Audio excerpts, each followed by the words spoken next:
La noche caía sobre Ciudad de México como un manto de terciopelo oscuro, y en el piso 42 de la Torre Valls, María Silva empujaba su carrito de limpieza por los pasillos desiertos. Sus manos, enrojecidas por el cloro, sostenían el trapeador con la misma dignidad con la que una reina sostendría su cetro. A sus 25 años, María cargaba más que el peso de su vientre de 6 meses. Cargaba el abandono, la traición y la incertidumbre de un futuro incierto. El edificio respiraba silencio. Los ejecutivos se habían marchado hacía horas, dejando tras de sí el aroma del café caro y el eco de sus ambiciones. María prefería ese silencio. Le permitía pensar, soñar despierta con un mundo donde su hijo no tendría que sufrir las carencias que ella conocía tan bien, donde las facturas del hospital no se acumularían como sentencias de muerte sobre su mesa. Cuando llegó frente a las enormes puertas de caoba de la oficina principal, María dudó. La placa dorada rezaba: Alejandro Valls, director ejecutivo. Normalmente esa oficina permanecía cerrada durante su turno, pero esta noche la puerta estaba entreabierta y una luz tenue se filtraba por la rendija. María empujó la puerta con cautela. La oficina era un templo de lujo. Ventanales que abarcaban toda la pared ofrecían una vista panorámica de la ciudad iluminada, muebles de diseñador y ese olor peculiar del poder, una mezcla de cuero italiano y ambición destilada. Y allí, de pie frente al ventanal, con las manos en los bolsillos de un traje que probablemente costaba más que todo lo que María había ganado en su vida, estaba él. Alejandro Valls se giró al escuchar los pasos. Sus ojos, del color del whisky añejo, se encontraron con los de María. Por un momento, el tiempo se detuvo. Él esperaba encontrar a un guardia de seguridad o quizás a su asistente, pero nunca a esta mujer de belleza sencilla, con su uniforme azul marino y su vientre prominente que proclamaba vida en medio de tanto frío corporativo. María sintió el impulso de disculparse y retirarse, pero algo en la mirada de ese hombre la detuvo. No había desprecio en sus ojos, tampoco lástima. Había curiosidad y algo más profundo que ella no podía descifrar. Alejandro llevaba 38 años construyendo imperios, cerrando tratos millonarios y conquistando mercados internacionales. Había conocido a celebridades, políticos y miembros de la realeza, pero nunca, en todos esos años de éxito calculado, había visto tanta dignidad contenida en una mirada como la que ahora sostenía esa mujer de limpieza. La noche acababa de volverse infinitamente más interesante. Alejandro rompió el silencio con una voz que María no esperaba, cálida, desprovista de la arrogancia que ella había imaginado en un hombre de su posición. Le preguntó su nombre y cuando ella respondió con un hilo de voz, él asintió como si ese nombre tuviera un significado especial. Le ofreció sentarse, señalando uno de los sillones de cuero que probablemente valían más que todo el mobiliario del departamento donde María vivía. Ella declinó al principio, consciente de su uniforme húmedo y su lugar en esa jerarquía invisible pero férrea. Sin embargo, algo en la insistencia gentil de Alejandro la convenció. Se sentó al borde del sillón con la espalda recta, negándose a parecer pequeña incluso en ese palacio de poder. Alejandro se acomodó frente a ella y lo que comenzó como una conversación cortés se transformó en una confesión inesperada. María no supo por qué. Quizás fue la soledad de la noche o la extraña sensación de seguridad que emanaba de ese desconocido. Pero las palabras comenzaron a fluir. Le habló de Rodrigo, el hombre que le había prometido un futuro y le había dejado solo un vientre lleno y una cuenta bancaria vacía. Le habló del miedo que la despertaba cada madrugada, sudando frío ante la posibilidad de no poder pagar el parto, de criar a su hijo en la miseria que ella conocía tan bien. Alejandro escuchó sin interrumpir. Su rostro, habitualmente una máscara de control ejecutivo, mostró algo que María no esperaba ver: empatía genuina. Él conocía la soledad, aunque la suya estuviera envuelta en sábanas de seda egipcia. Conocía el vacío, aunque el suyo habitara en mansiones con 20 habitaciones.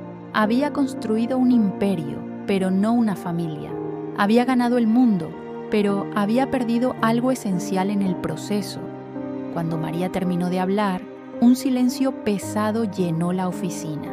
Afuera, las luces de la ciudad parpadeaban como testigos mudos de ese encuentro imposible. Alejandro se levantó y caminó hacia el ventanal con las manos entrelazadas detrás de la espalda.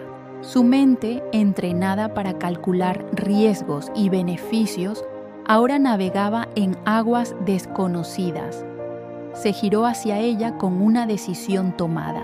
Le ofreció algo que sonaba demasiado perfecto para ser real: dejar ese trabajo de limpieza que la estaba destruyendo físicamente, mudarse a una de las propiedades de su familia, recibir atención médica de primera clase para su embarazo y un estipendio mensual que le permitiría vivir con dignidad. No era caridad, aclaró él, era una oportunidad. Ella tendría que ayudar con la gestión de su hogar, actuar como una especie de administradora de la propiedad. María lo miró con una mezcla de desconfianza y desesperación. La oferta era demasiado generosa y su experiencia de vida le había enseñado que nada bueno venía sin un precio oculto. Le preguntó directamente qué esperaba él a cambio, qué tipo de servicios incluía ese acuerdo. La pregunta hirió a Alejandro más de lo que él esperaba. Entendió entonces el abismo de desconfianza que Rodrigo había cavado en el alma de María. Le respondió con una firmeza que no admitía dudas. Esperaba honestidad, trabajo duro y nada más. No había segundas intenciones. Si ella aceptaba, tendría su propia habitación, su privacidad y su libertad. Él solo necesitaba saber que estaba haciendo algo correcto en un mundo donde había tomado demasiadas decisiones calculadas y muy pocas decisiones del corazón. María sintió las lágrimas quemando sus ojos, pero no las dejó caer. No frente a él, no todavía. Extendió su mano, pequeña y agrietada por el trabajo, y Alejandro la estrechó con su mano grande y suave. El pacto estaba sellado. Ninguno de los dos imaginaba que ese apretón de manos era el primer paso hacia un terremoto que sacudiría no solo sus vidas, sino todo el mundo de privilegios y apariencias que Alejandro había construido tan cuidadosamente. La mansión Valls se alzaba en las lomas como un monumento al éxito y al buen gusto. Sus jardines perfectamente podados, sus fuentes de mármol italiano y sus salones decorados por diseñadores europeos proclamaban poder en cada detalle. María llegó allí una semana después de su encuentro con Alejandro, con una maleta gastada que contenía todo lo que poseía en el mundo. Alejandro cumplió su palabra. Le asignó una suite en el ala este de la mansión, con vistas al jardín y un baño privado más grande que el departamento donde ella había vivido. Le presentó al personal de servicio, que la recibió con cortesía profesional teñida de curiosidad. Le explicó sus responsabilidades: supervisar el inventario de la casa, coordinar con los proveedores, asegurarse de que todo funcionara como un mecanismo de relojería suiza. Durante los primeros días, María se movió por la mansión como un fantasma, temerosa de romper algo invaluable o de ocupar un espacio que no le correspondía. pero gradualmente su naturaleza eficiente y su ojo para los detalles comenzaron a brillar. Reorganizó el sistema de compras, negoció mejores precios con los proveedores y creó un orden donde antes había un caos elegante pero costoso. Alejandro observaba su transformación con una satisfacción que no podía explicar completamente. Había algo en la forma en que María habitaba los espacios, en cómo su vientre creciente se había convertido en una presencia de vida en esa casa que siempre había parecido un mausoleo hermoso. Comenzó a buscar excusas para cruzarse con ella, para preguntarle cómo se sentía, para asegurarse de que el bebé estuviera bien. Y entonces, como un huracán categoría 5, llegó Patricia.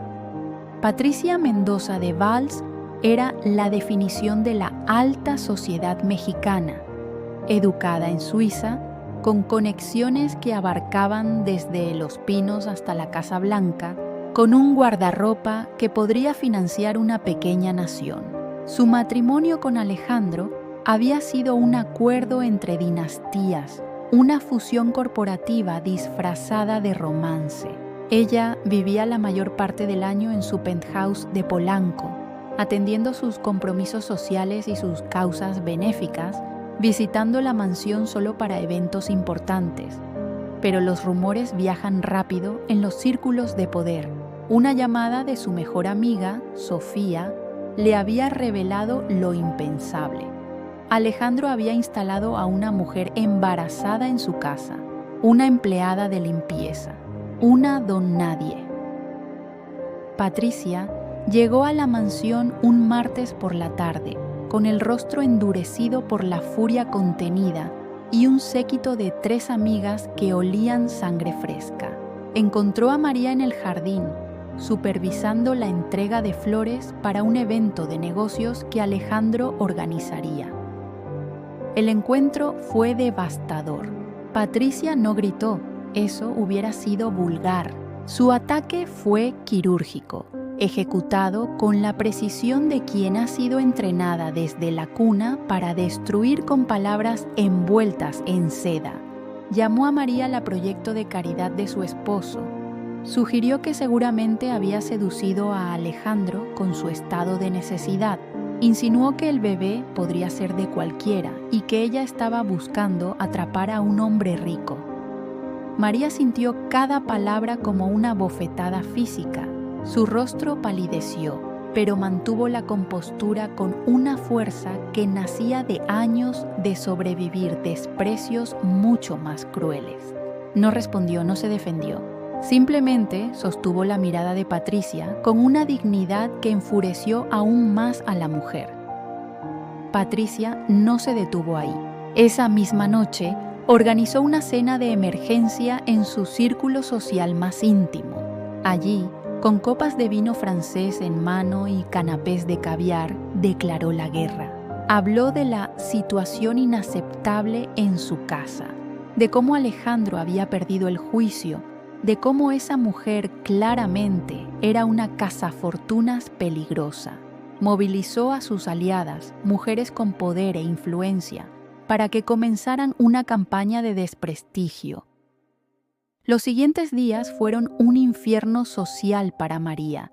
En cada evento al que Alejandro la invitaba como parte de sus funciones, las miradas la seguían como proyectiles. Los susurros se detenían cuando ella entraba a una habitación, solo para reanudarse con más intensidad a sus espaldas. Patricia se aseguró de que María fuera excluida de las conversaciones, ignorada por los meseros, tratada como una intrusa en cada espacio. Alejandro observaba todo esto con una mezcla de culpa y rabia creciente. Había subestimado la crueldad de su propio mundo. La guerra social desatada por Patricia era brutal, pero María había sobrevivido cosas peores.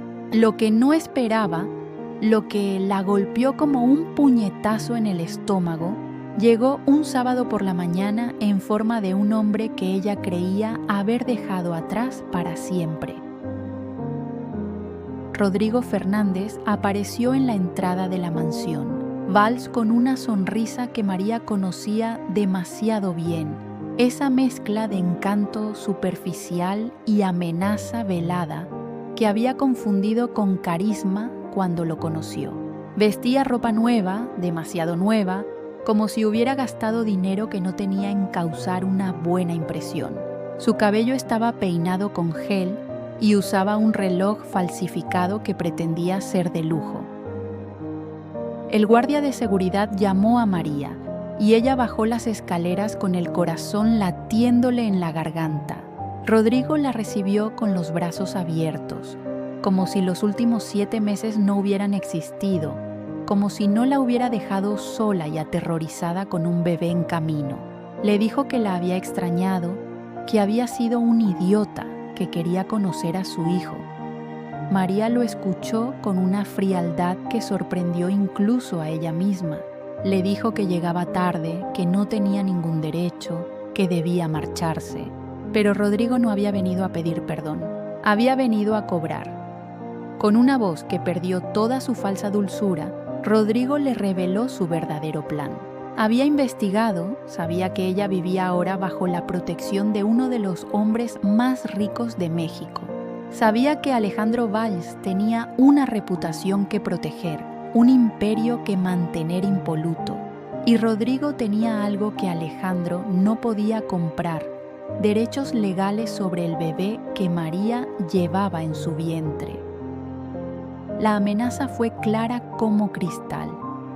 Si Alejandro no le pagaba una suma considerable, Rodrigo iniciaría un proceso legal para reclamar la custodia del niño. Tenía testigos que declararían que María era inestable, que había abandonado su hogar, que vivía ahora en una situación inmoral con un hombre casado. Pintaría a Alejandro como un depredador que se aprovechaba de mujeres vulnerables. Los medios amarillistas adorarían esa historia. María sintió que el mundo se desmoronaba bajo sus pies. Rodrigo no quería a su hijo, eso era obvio. Quería dinero, pero la ley estaba de su lado y ambos lo sabían. En México, los padres biológicos tenían derechos poderosos y un juez podría ver con malos ojos la situación en la que María se encontraba. Alejandro llegó en ese momento, atraído por las voces alteradas. Encontró a María pálida, con las manos protegiendo instintivamente su vientre, y a Rodrigo con esa sonrisa de tiburón que reconocía de 1000 salas de juntas, la sonrisa de alguien que cree tener todas las cartas ganadoras.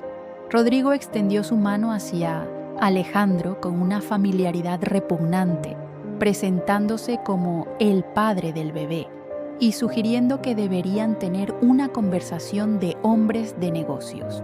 Alejandro no estrechó su mano. Sus ojos, habitualmente cálidos cuando miraba a María, se volvieron de acero templado.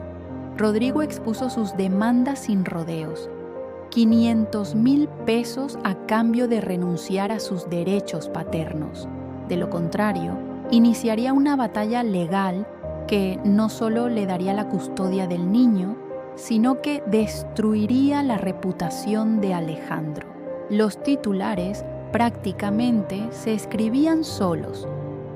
Magnate se aprovecha de empleada embarazada.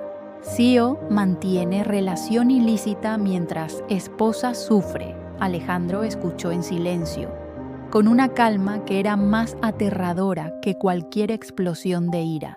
Cuando Rodrigo terminó, simplemente le dijo que se retirara de su propiedad y que esperara noticias de sus abogados. Rodrigo soltó una carcajada, le dio una semana para pensarlo bien y se marchó con la confianza de quien cree haber ganado la partida antes de que comience. Cuando se quedaron solos, María se derrumbó. Las lágrimas que había contenido durante semanas finalmente brotaron. Le dijo a Alejandro que lo sentía, que nunca había querido traerle problemas, que debía irse antes de que su mundo se desmoronara por su culpa. Alejandro la tomó suavemente de los hombros y la miró con una intensidad que la hizo callar. Le dijo algo que cambiaría todo entre ellos, que nadie, absolutamente nadie, le quitaría a su hijo. Y en ese momento, al decir su hijo en lugar de tu hijo, ambos comprendieron que algo fundamental había cambiado. La guerra acababa de escalar a un nivel completamente nuevo. La oficina del bufete jurídico más prestigioso de México se convirtió en el cuartel general de una guerra que trascendía lo legal. Alejandro convocó a un equipo de 6 abogados especializados en derecho familiar, cada uno con un historial impecable de casos ganados.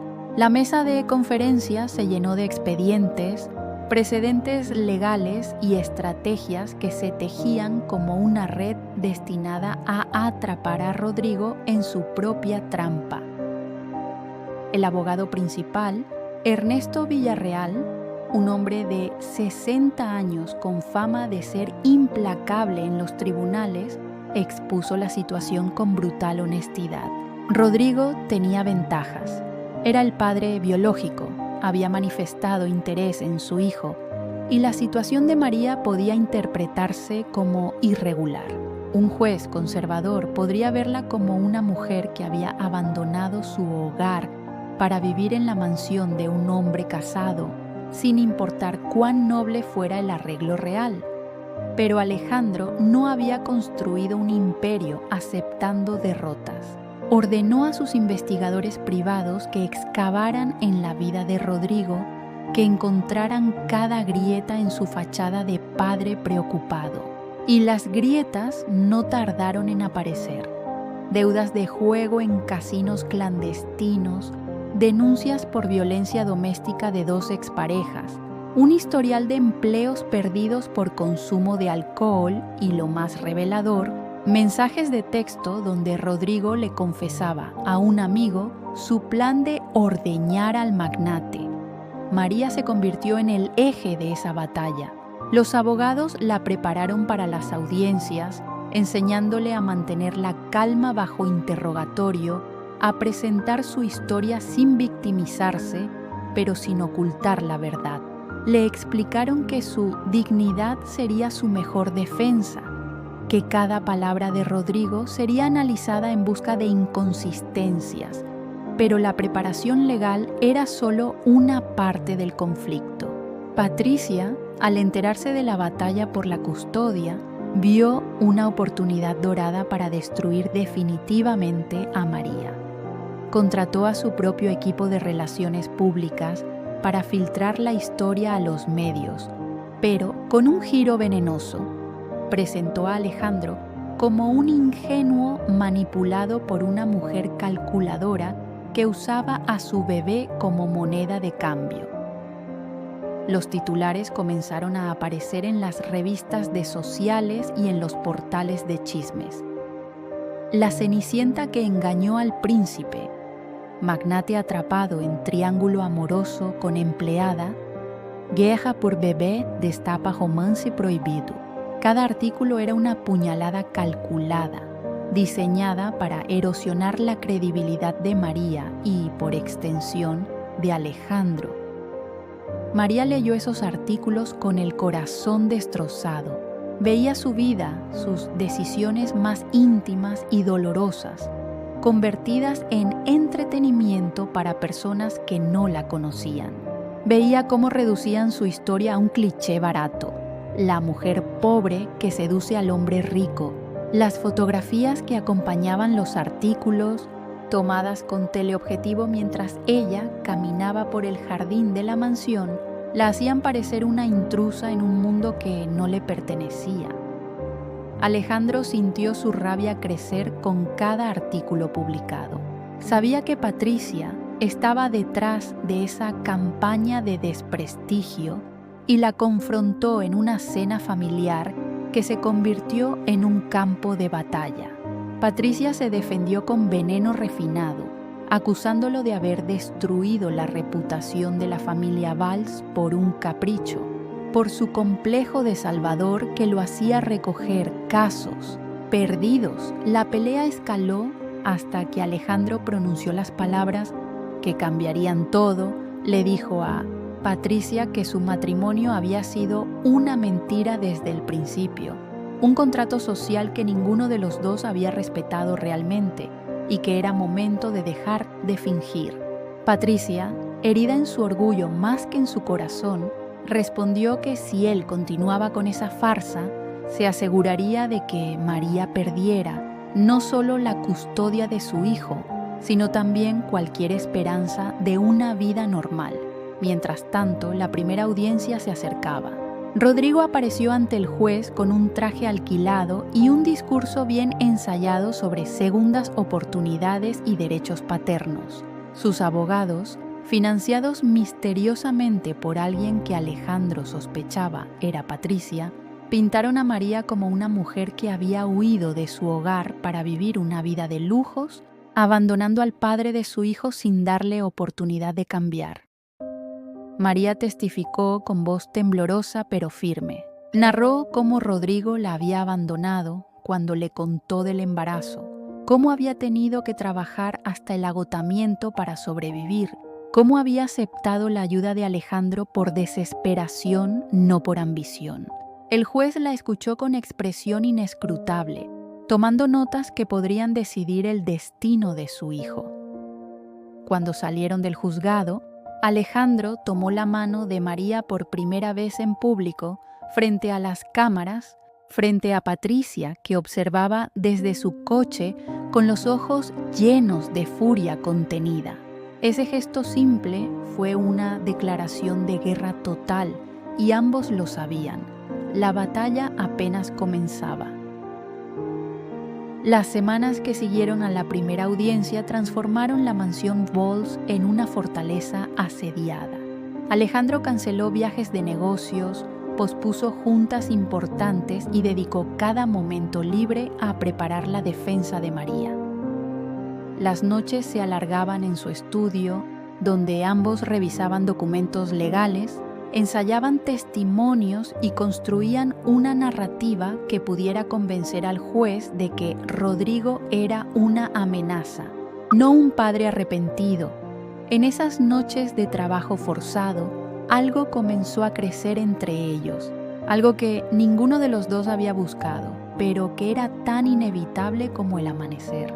Alejandro descubrió que María no era solo una mujer que necesitaba rescate, sino una mente brillante atrapada en circunstancias crueles. Ella entendía contratos con una claridad sorprendente, identificaba debilidades en argumentos legales y proponía estrategias que incluso sus abogados consideraban ingeniosas. María, por su parte, vio más allá del CEO intimidante. Descubrió a un hombre que había construido su imperio sobre los cimientos de una infancia donde el afecto se medía en logros, no en abrazos. Alejandro le confesó, una noche en la que el tequila aflojó sus defensas habituales, que su matrimonio con Patricia había sido arreglado por sus respectivos padres cuando él tenía 24 años. Un acuerdo entre familias poderosas donde el amor era un lujo innecesario. Le contó que nunca había conocido la intimidad real, esa vulnerabilidad que viene con entregar el corazón sin estrategias ni contratos de por medio. Patricia y él compartían una casa, eventos sociales y una cuenta bancaria, pero nunca habían compartido sueños ni miedos. Eran socios en un negocio llamado matrimonio, nada más. María escuchó sin juzgar. Le habló de su propia historia. Crecer en Nezahualcóyotl con una madre que trabajaba 18 horas diarias para que ella pudiera terminar la preparatoria. Le habló de sueños de estudiar administración de empresas, sueños que se evaporaron cuando su madre murió de cáncer y las deudas médicas la arrastraron a trabajos de limpieza nocturnos.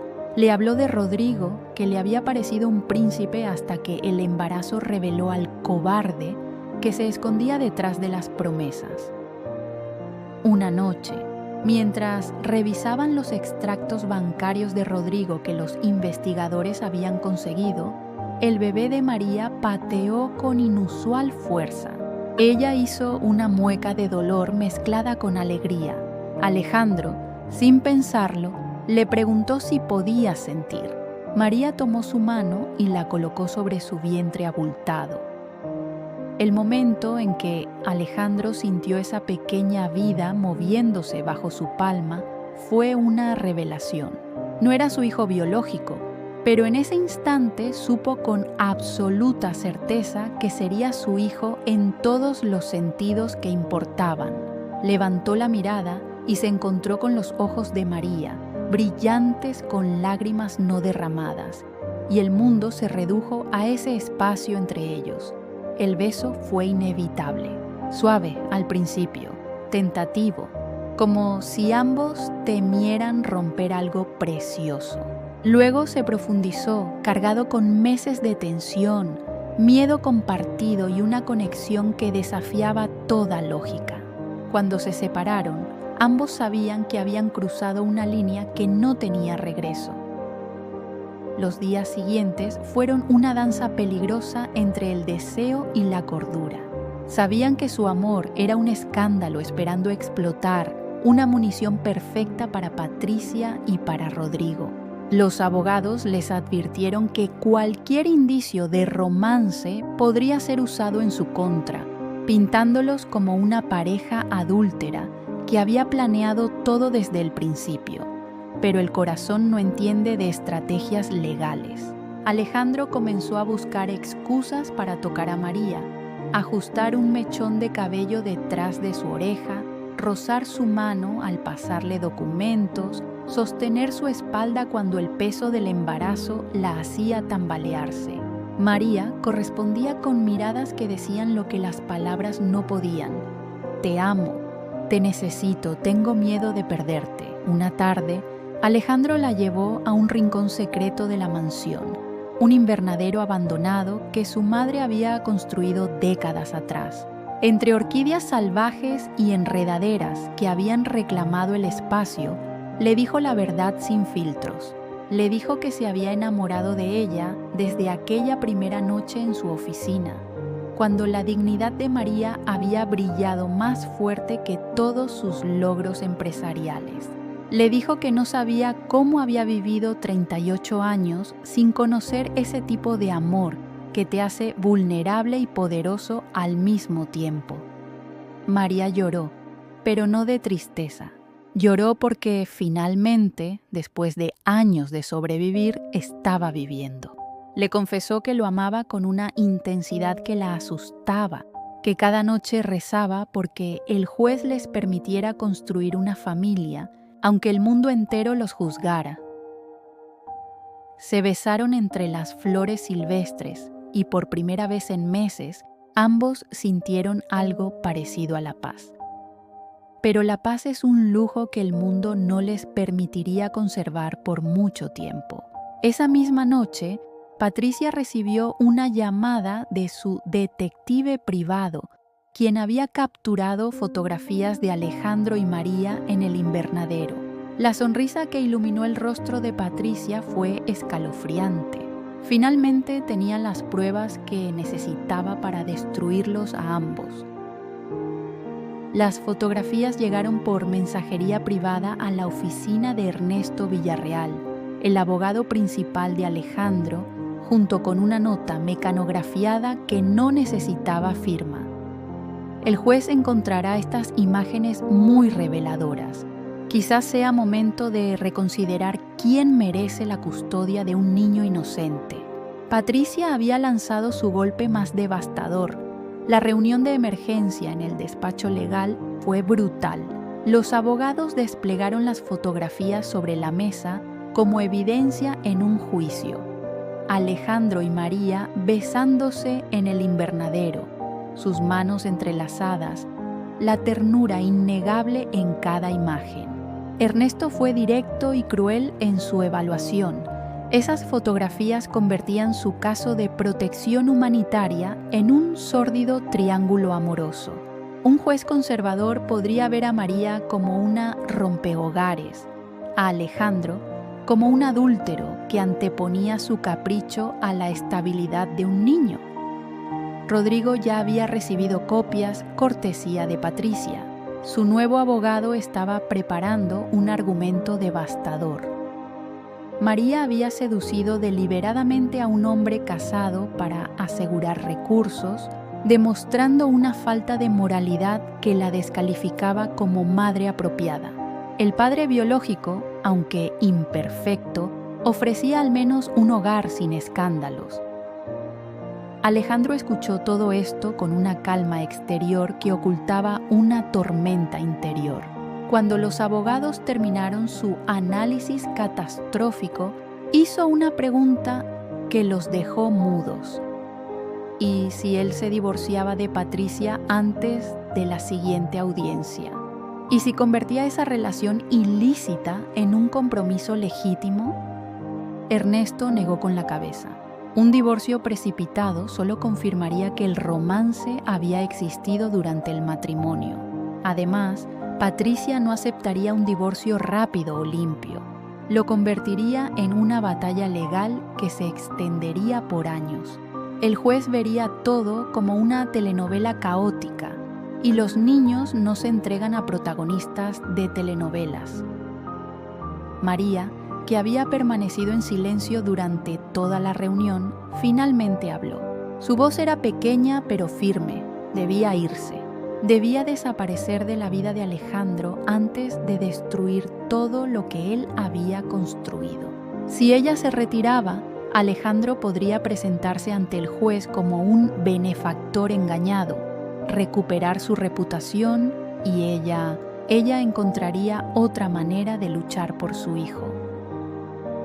Alejandro se levantó de su silla con tal violencia que volcó el vaso de agua frente a él. Les pidió a todos que salieran de la sala, que los dejaran solos. Los abogados obedecieron, intercambiando miradas que decían claramente que su cliente había perdido la razón. Cuando la puerta se cerró, Alejandro se arrodilló frente a María. Ella lo miró atónita. Ese hombre que ordenaba a cientos de empleados, que negociaba con presidentes de corporaciones internacionales, estaba de rodillas ante ella. Le tomó las manos y le dijo algo que cambiaría todo, que eligiera, que le dijera si lo amaba de verdad, porque si la respuesta era sí, él estaba dispuesto a perderlo todo. María intentó apartarse, intentó protegerlo de sí misma, pero Alejandro no la soltó. Le explicó con una claridad devastadora que había vivido 38 años en una prisión dorada, cumpliendo expectativas, construyendo un imperio que no lo hacía feliz, casado con una mujer a la que no amaba. Esas fotografías, esa evidencia de su crimen, eran la primera cosa real y verdadera que había hecho en décadas. Le preguntó si ella lo amaba, no como a un benefactor, no como a un salvavidas en medio del naufragio, sino como al hombre que era debajo de todo el dinero y el poder. Si la respuesta era sí, entonces lucharían juntos, sin esconderse, sin vergüenza. Y si perdían, al menos habrían perdido siendo honestos. María sintió que su corazón se partía y se reconstruía al mismo tiempo. Le dijo que sí, que lo amaba con una intensidad que nunca creyó posible, que cada vez que él entraba en una habitación sentía que el mundo tenía sentido por primera vez en su vida. Pero también le dijo que tenía miedo, un miedo paralizante de ser la razón por la que él perdiera todo. Alejandro se levantó y la abrazó con una delicadeza extrema, consciente de su vientre que ahora tenía 8 meses.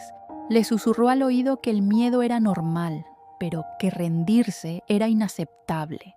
Le dijo que había tomado una decisión, enfrentaría a Patricia, le ofrecería un divorcio que la dejara financieramente satisfecha, pero sin la posibilidad de prolongar la batalla. Expondría su matrimonio falso ante quien fuera necesario. Demostraría que su amor por María no era un capricho, sino una verdad que no podía ni quería ocultar. le pidió que le diera tiempo, 2 semanas para reorganizar su estrategia legal, para enfrentar a Patricia, para demostrar ante el mundo que ella no era su amante vergonzosa, sino la mujer con la que quería construir una vida real. Le pidió que confiara en él como él confiaba en ella. María aceptó, aunque cada célula de su cuerpo gritaba de terror. Esa noche, durmieron juntos por primera vez sin sexo, solo abrazados en la cama de Alejandro, sintiendo los latidos del corazón del otro y los movimientos del bebé que pronto llegaría para complicar o completar sus vidas. Al amanecer, Alejandro ya tenía un plan. Era arriesgado, exponía sus vulnerabilidades más profundas, pero era el único camino hacia adelante. Si querían ganar esta guerra, tendrían que dejar de defenderse y comenzar a atacar. Alejandro citó a Patricia en el restaurante más exclusivo de Polanco, un lugar donde las conversaciones privadas estaban garantizadas por reservados con paredes de cristal opaco y personal entrenado en discreción absoluta. Ella llegó con su armadura de alta costura, un traje Chanel en tono marfil, perlas que habían pertenecido a su abuela y esa sonrisa de depredador que reservaba para las victorias inminentes. Patricia creía saber por qué estaba allí. Esperaba una súplica, quizás una oferta económica para que retirara las fotografías. Estaba preparada para negociar, para exprimir cada gota de humillación antes de conceder su perdón envenenado. Lo que no esperaba era lo que Alejandro colocó frente a ella: un expediente grueso, encuadernado en cuero negro. El expediente contenía 5 años de investigaciones privadas, extractos bancarios que mostraban transferencias millonarias a una cuenta en las Islas Caimán, fotografías de Patricia con Mauricio Solís, el asesor financiero, que había sido mucho más que eso durante los últimos 3 años, registros de hotel en Miami, París y Barcelona, mensajes de texto donde planeaban un futuro juntos una vez que el viejo muriera o se volviera lo suficientemente senil como para firmar lo que le pusieran enfrente. El rostro de Patricia perdió todo su color. Intentó tomar el expediente, pero Alejandro lo retiró con un movimiento calculado. Le explicó con una voz peligrosamente calmada que tenía 3 copias. Una para su abogado, una en una caja de seguridad y una que podía llegar a los medios de comunicación si ella no cooperaba. Patricia intentó contraatacar, amenazando con las fotografías del invernadero, pero Alejandro la interrumpió con una sonrisa fría. Le dijo que adelante, que las publicara. Él mismo convocaría a una rueda de prensa donde admitiría abiertamente que se había enamorado de María, que su matrimonio con Patricia había sido una farsa desde el inicio, un acuerdo de conveniencia que ninguno de los dos había respetado realmente. Expondría el affair de Patricia con Mauricio, demostrando que su indignación moral era pura hipocresía. La diferencia, le explicó con crueldad quirúrgica, era que él amaba genuinamente a María y estaba dispuesto a construir una vida real con ella. Patricia, en cambio, solo amaba el dinero de los Valls y el estatus que el apellido le otorgaba. Su romance con Mauricio, un hombre de recursos modestos, nunca se convertiría en algo público mientras ella tuviera algo que perder. Le ofreció un trato que era más una rendición negociada que una negociación real, divorcio inmediato y limpio. Patricia recibiría 50 millones de pesos, 2 propiedades en Polanco y Miami, y la garantía de que el expediente negro nunca vería la luz. A cambio, retiraría su apoyo a Rodrigo, cesaría su campaña de desprestigio contra María y firmaría un acuerdo de confidencialidad que le impedía hablar públicamente sobre los asuntos privados de Alejandro. Si se negaba, él haría públicas las infidelidades de Patricia, exponiendo no solo su aventura con Mauricio, sino también su intento de manipular un caso de custodia infantil por venganza personal. La alta sociedad que ella tanto amaba la crucificaría. Las mismas mujeres que ahora la apoyaban se volverían contra ella al descubrir que había juzgado a María mientras engañaba a su esposo con descaro. Patricia sintió la trampa cerrarse a su alrededor. Intentó negociar mejores términos, pero Alejandro fue inflexible. Le dio 24 horas para decidir. Si no aceptaba, él procedería con la exposición pública inmediatamente. No había tercera opción. Esa noche, Patricia se reunió con Mauricio en su penthouse. Le mostró el expediente.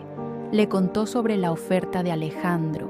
Mauricio, pragmático como siempre, le aconsejó aceptar. 50 millones de pesos y 2 propiedades eran más de lo que muchas esposas recibían en divorcios conflictivos. Si peleaban, Alejandro podría reducir esa cifra a 0 usando las pruebas de infidelidad. Al día siguiente, Patricia firmó los documentos. No hubo despedida emotiva, no hubo reconciliación civilizada.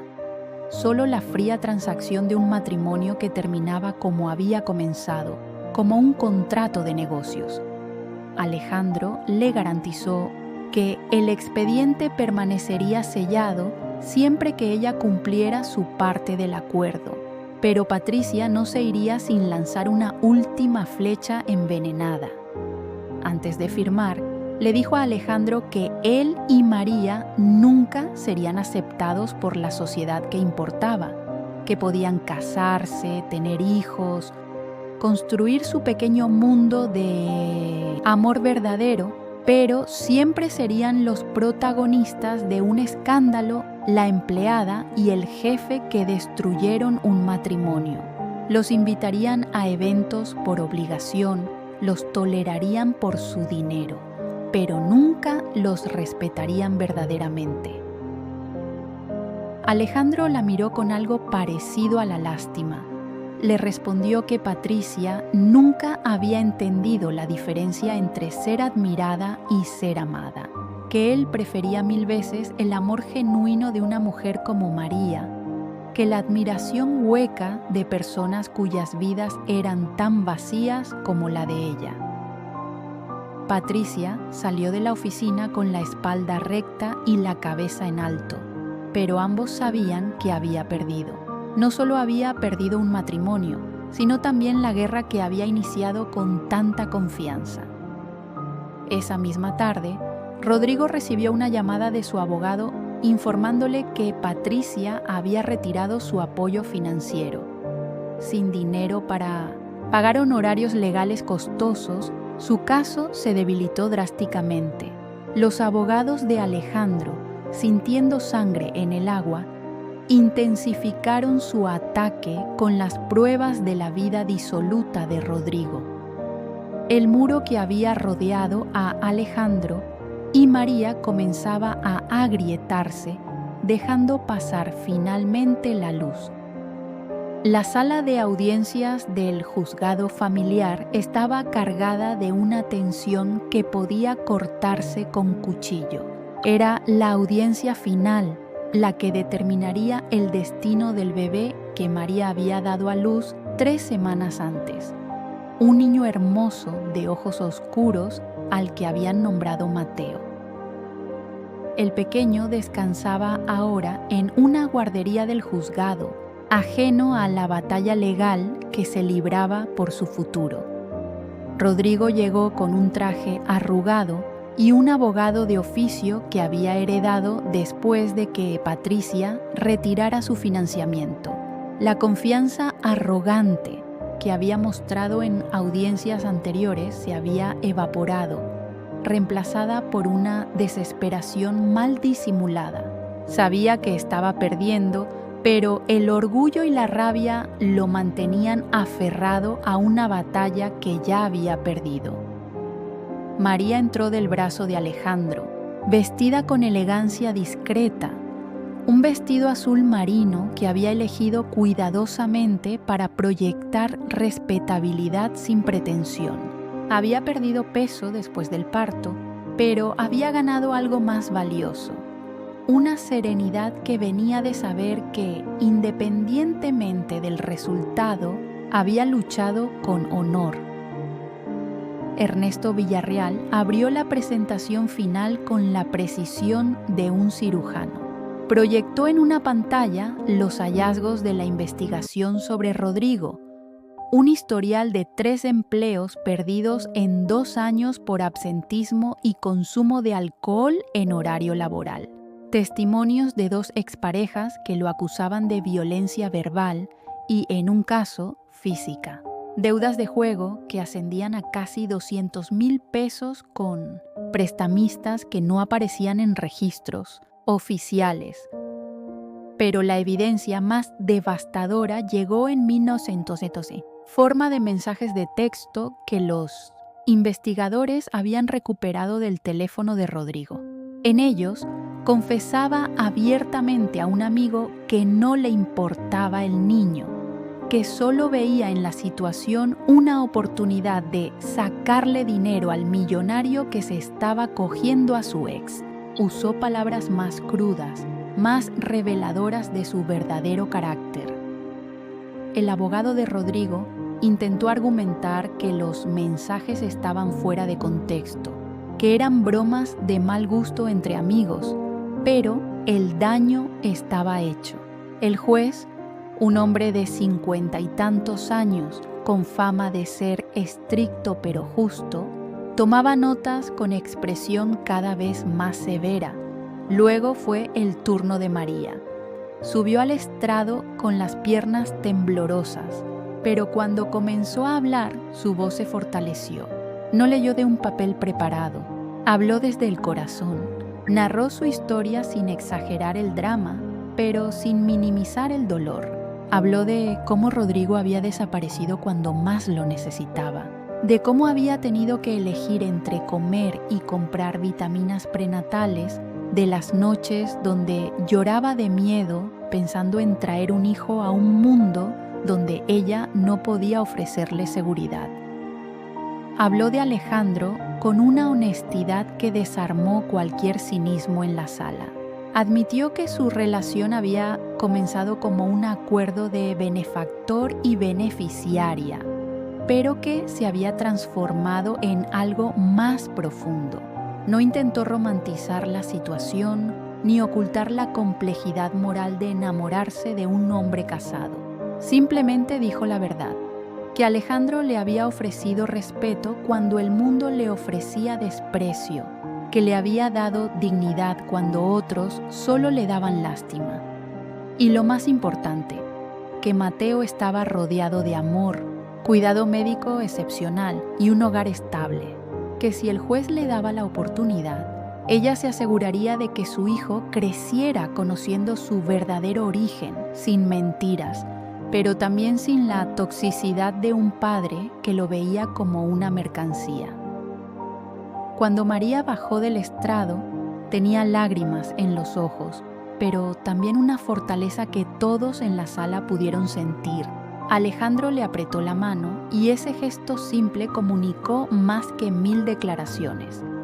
Rodrigo testificó después y su presentación fue un desastre. Intentó reinventarse como un padre arrepentido, pero cada palabra sonaba falsa, ensayada. Cuando el abogado de Alejandro lo interrogó sobre sus planes específicos para cuidar a Mateo, Rodrigo tartamudeó respuestas vagas sobre amor paternal y derechos naturales. No tenía empleo estable, no tenía vivienda apropiada, no tenía plan de vida que incluyera realmente a un bebé. El momento decisivo llegó cuando el abogado le preguntó directamente: ¿puede decirle al juez cuánto pesa su hijo? ¿Cuál es su tipo de sangre? ¿Ha asistido a alguna de las visitas supervisadas que el juzgado le ofreció en los últimos 3 meses? Rodrigo no pudo responder ninguna pregunta. No había asistido a ninguna visita. No conocía a su propio hijo. El juez llamó a un receso de 2 horas para deliberar. Fueron las 2 horas más largas de la vida de María. Ella y Alejandro caminaron por los pasillos del juzgado como zombies, incapaces de comer o hablar. Simplemente se aferraban el uno al otro, preparándose para cualquier resultado. Cuando regresaron a la sala, el juez leyó su veredicto con una voz que no traicionaba emoción. Determinó que Rodrigo Fernández representaba un riesgo para el bienestar del menor. Su historial de irresponsabilidad, violencia y, específicamente, su intención demostrada de usar al niño como instrumento de extorsión lo descalificaban como custodio apropiado. Le otorgaba la custodia completa a María Silva, con una orden de restricción que impedía a Rodrigo acercarse al niño o a la madre. María se derrumbó en sollozos.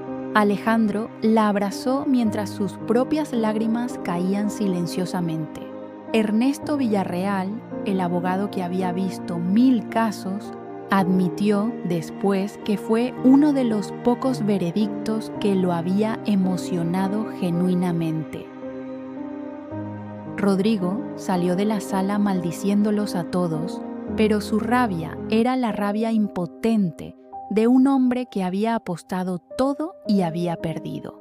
Nunca volvería a ser parte de sus vidas. Esa noche, en la mansión Valls, María sostuvo a Mateo mientras Alejandro los envolvía a ambos en un abrazo. Habían ganado la batalla más importante. Ahora quedaba construir la vida que habían peleado tan duro por defender. 6 meses después del veredicto, la mansión Valls había experimentado una transformación que iba mucho más allá de la decoración. Los pasillos que antes resonaban con el silencio frío de un museo, ahora se llenaban con el llanto de Mateo, sus risas cuando Alejandro hacía muecas ridículas y la música que María ponía mientras trabajaba en lo que ahora era su oficina personal. La boda había sido íntima, casi secreta. Solo 20 invitados en una capilla privada en las afueras de Cuernavaca. Los amigos verdaderos de Alejandro que habían permanecido a su lado durante el escándalo, el personal de la mansión que había aprendido a amar a María y la hermana menor de ella que había viajado desde Oaxaca con lágrimas de felicidad. No hubo revista de sociales cubriendo el evento, no hubo lista de invitados de la élite. Fue un matrimonio real, sellado con promesas que ambos intentarían cumplir. Patricia cumplió su palabra y mantuvo silencio, disfrutando de su nueva vida con Mauricio en Miami, lejos de los chismes de la alta sociedad mexicana, que eventualmente encontró nuevos escándalos que la reemplazaron. Rodrigo desapareció en las sombras de la ciudad, otra historia de oportunidades desperdiciadas y decisiones destructivas, pero la verdadera transformación estaba en el imperio Valls mismo. María no se contentó con ser solo la esposa del CEO. Había pasado demasiados años limpiando las oficinas de gente que tomaba decisiones sin entender las consecuencias para quienes estaban en la base de la pirámide. Tenía ideas y Alejandro, enamorado no solo de la mujer sino de su mente brillante, escuchó. Juntos crearon un programa revolucionario dentro de la corporación. Becas completas para hijos de empleados de limpieza y mantenimiento, oportunidades de capacitación para que pudieran ascender dentro de la empresa y, lo más importante, salarios dignos que reflejaran el valor real de su trabajo. María se convirtió en la directora de responsabilidad social, un puesto que ella misma diseñó y que transformó la cultura corporativa desde sus cimientos.